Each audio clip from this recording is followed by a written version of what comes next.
start off today, before I get into an incident of great fame called the Ballytrain incident in Monaghan, I want to describe what Ernie O'Malley wrote about himself and how he looked in his role as an organizer as he went around the 18 different counties in Ireland. I wore riding breeches and leggings. My pockets were double and treble lined as I carried all of my important belongings on me. I wore a gun, a parabellum, on the right side in the shin holder, a Smith & Wesson .45 revolver on my left thigh, a light shot Winchester rifle over my right shoulder, a map case on my right thigh, a luminous prismatic compass across my left shoulder, a pair of field glasses, prismatic without the case, but glasses protected, on my shoulder, a whistle on my right wrist attached by straps so that I could always use it quickly, a luminous watch on my left wrist with watch guard, a waterproof cloth slung to hold the Winchester ammunition, pouch for the .45 rifle, and special leather pouches to hold clips.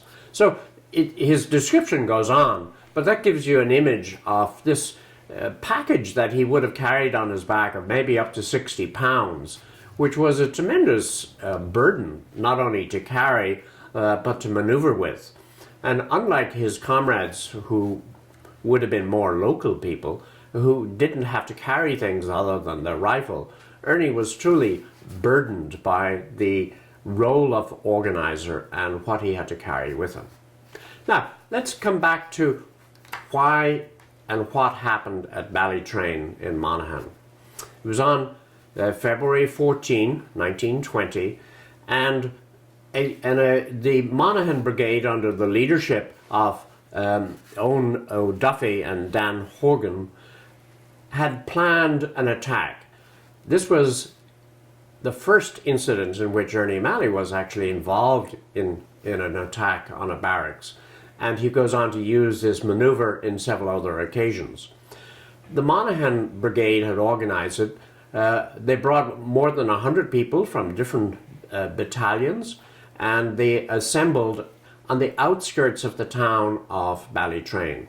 There was an isolated crossroads where there was a two-story RIC barracks. Now, the barracks had at least 6 RIC guards and ammunition. Why did they attack it? Well, one of the things that had changed in the IRA tactics was to secure ammunition and guns, and they knew that by attacking a barracks, they would have the ammunition. And so what had started out in Cork in early 1921 was then monitored and pursued by Monaghan, and they had this plan. The best way to describe the plan is actually reading from Ernie O'Malley's own story, and he describes what happened. He tells it in his memoir, On Another Man's Wound, and also in Raids and Rallies. Here are his words. In Monaghan in February, I had taken part in an attempt on the barracks at Ballytrain. On that occasion, I had incendiary material which included jars of phosphorus ready to use on the roof in case of the heavy explosive failed to detonate. The one end wall of the post had abutted on a large store, and the partition wall on the second story had been cut and mined. The explosion blew in the wall, the barracks was rushed, and its rifle and equipment were captured. And so he sets the scene there, but also what had happened that night. He had marched with his comrade Philip Marin from a couple of miles away, came by bike, and did preliminary work on the placement of the bomb. Other men had assembled, they had their own respective duties, and suddenly there was an explosion and great excitement. And of course, until the dust settled, they had no idea whether there was a hole in the wall or not. And what had happened, sometimes this did not happen, but here it was successful. The wall collapsed and the men were able to rush in and find the cowering figures of the 6 RIC men.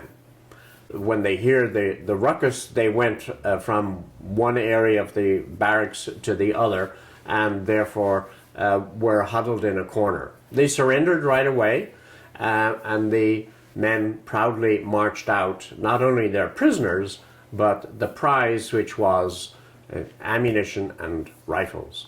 These successes, in fact, fed greatly into the overall struggle for freedom in Ireland. So I want to welcome you on this journey that we'll have month by month over the years to come, and do join us.